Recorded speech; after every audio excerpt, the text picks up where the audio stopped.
எங்களோட பெற்றோரை நாங்கள் சந்தோஷப்படுத்தினா எங்களோட பிள்ளைகள் நிச்சயமாக சந்தேகம் இல்லாம எங்களை சந்தோஷப்படுத்தக்கூடிய எங்களோட கண்குளிர்ச்சியாக மாறுவாங்கன்றது எந்த சந்தேகமும் இல்லை. சகோதரர்களே, எனக்கு கவிதையில பெரிய ஈடுபாடு இல்லை. ஆனாலும் நான் அவ்வப்போது கவிதைகளை ரசித்து கேட்பேன், பார்ப்பேன். சில கவிதை அடிகள் எனது உள்ளத்தை பலபோது பாதித்ததுண்டு, உள்ளத்தில் அதிர்வை ஏற்படுத்தியதுண்டு, உள்ளத்தை தொட்டதுண்டு, கண்களில் கண்ணீரை வரவழைத்ததுண்டு. வைரமுத்து என்ற ஒரு கவிஞர் இருக்கிறார். அவர் வைரமும் அல்ல முத்துவும் அல்ல என்னுடைய பார்வையில். என்றாலும் அவர் சில போது நல்ல கவிதைகளை பாடியிருக்கிறார். அவர் பாடிய கவிதைகளுள் அம்மா என்ற தலைப்பில் அவர் பாடிய ஒரு நீண்ட கவிதை இருக்கிறது. அவரே அந்த கவிதையை பாடியும் இருக்கிறார், எழுத்திலும் இருக்கிறது. அந்த கவிதையை நான் பார்த்தபோது பலமுறை பார்த்திருக்கிறேன், அதனால் தாக்கமடைந்திருக்கிறேன். அவர் அந்த நீண்ட கவிதையின் ஆரம்பத்தில் சொல்கிறார், முதலாய் அம்மாவுக்கு 1000 கவி சொன்னேன், அழகழகா பொய் சொன்னேன், பெத்தவளே ஒம்பெருமை ஒத்தவரி சொல்லலையே, எனக்கொன்னு ஆனதுன்னா உனக்கு வேற பிள்ளை உண்டு, உனக்கொன்னு ஆனதுன்னா எனக்கு வேற தாய் இருக்கா. எனக்கொன்னு ஆனதுன்னா உனக்கு வேற பிள்ளை உண்டு, உனக்கேது ஆனதுன்னா எனக்கு வேற தாய் இருக்கா. 1000 கவி சொன்னேன், அழகழகா பொய் சொன்னேன், பெத்தவளே ஒம்பெருமை ஒத்தவரே சொல்லலையே. 1000 கவி சொன்னேன், அழகழகா பொய் சொன்னேன்.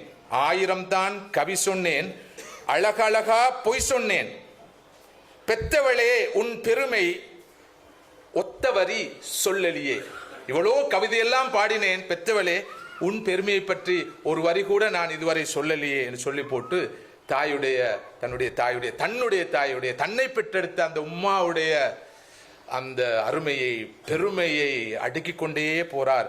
கடைசியாக உம்மாவை பார்த்து சொல்றார், எனக்கு ஒண்ணு ஆனதுன்னா உனக்கு வேறு பிள்ளை உண்டு. எனக்கு ஒண்ணு ஆனதுன்னா உனக்கு வேறு பிள்ளை உண்டு, உனக்கு ஒன்று ஆனதுன்னா எனக்கு வேறு தாய் இருக்கா. எனக்கு ஏதாவது நடந்தா உம்மா உங்களுக்கு வேற பிள்ளை இருக்குது, ஆனா உங்களுக்கு ஏதாவது நடந்தா உம்மா எனக்கு வேற உம்மா இருக்கிறான்னு கேட்கிறார். உண்மையில் ஒரு முஸ்லிம் அல்லாத சகோதரராக இருந்தாலும் எந்த அளவு உணர்ச்சி பூர்வமாக அவர் இந்த அடிகளில் சொல்கிறார் என்பதை பாருங்கள்.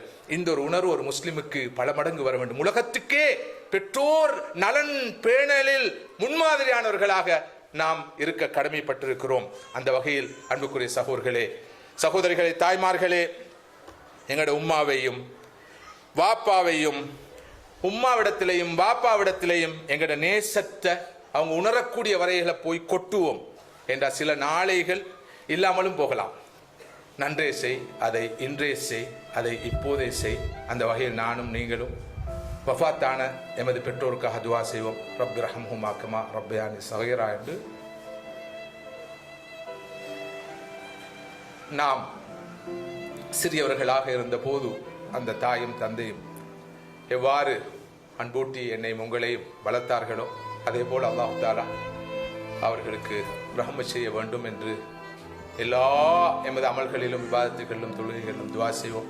அதே நேரம் மறுமையிலே அந்த சுவனத்திலே எமது பெற்றோரோடு எமது குடும்பத்தாரோடு இருக்கிற பாக்கியம், நமது வாழ்க்கை துணைவிகளோடு இருக்கிற பாக்கியம், பிள்ளைகளோடு இருக்கிற பாக்கியம் நம் அனைவருக்கும் கிடைக்க வேண்டும் என்று துவா செய்வோம். வாழ்கிற பெற்றோர்களை இந்த கணப்பொழுதே கண்ணாக மதித்து, இரு கண்களாக மதித்து அவர்களை அரவணைப்போம். அவர்களுக்கு கூடாகவே எமது சுவனம் நிச்சயிக்கப்பட்டிருக்கிறது, எமது உலக வாழ்வின் வெற்றியும் நிச்சயிக்கப்பட்டிருக்கிறது என்ற ஆழமான உண்மையை புரிந்து செயல்படுவதற்கு திட சங்கப்பம் பூணுவோம். இந்த நல்ல சந்தர்ப்பத்தை எனக்கு வழங்கிய ஜமாத் சலாமா ஏற்பாட்டாளர்களுக்கு நன்றி சொல்லி, வளமையாக வித்தியாசமான தலைப்புகளில் பேசுகின்ற எனக்கு பெற்றெடுத்த பெற்றோரை பற்றி குறைந்தபட்சம் 4 வார்த்தைகள் பேசி அவர்களுக்குள்ள கடமையை நிறைவேற்றுவதற்குரிய வாய்ப்பை எனக்கு அளித்த உங்கள் அனைவருக்கும் அல்லாஹ் மேலான ரஹ்மத் செய்ய வேண்டும். உங்களுடைய பெற்றோருக்கு, ஹயாத்தோடு இருக்கிற பெற்றோருக்கு அல்லாஹ் நீண்ட ஆயுளை, நல்ல உடல் ஆரோக்கியத்தை வழங்க வேண்டும். வஃபாத்தான எமது பெற்றோர்கள் அனைவரையும் அல்லாஹ் ஏற்று கபூல் செய்து அவர்களுக்கு மேலான சுவனப்பதியை வழங்க வேண்டும். நாளை மறுமையிலே எமது பெற்றோரோடும் எமது குடும்பத்தாரோடும் எமது துணைகளோடும் அந்த நிலையான சுவனத்திலே வாழ்வதற்கு எனக்கும் உங்களுக்கும் அல்லாஹ் பேரருள் பாலிக்க வேண்டும். அல்லாஹ் நம் துஆக்களை ஏற்று கபூல் செய்வானாக. வாஹிர் தஅவானா அல்ஹம்துலில்லாஹி ரப்பில் ஆலமீன். அஸ்ஸலாமு அலைக்கும் வரஹ்மத்துல்லாஹி.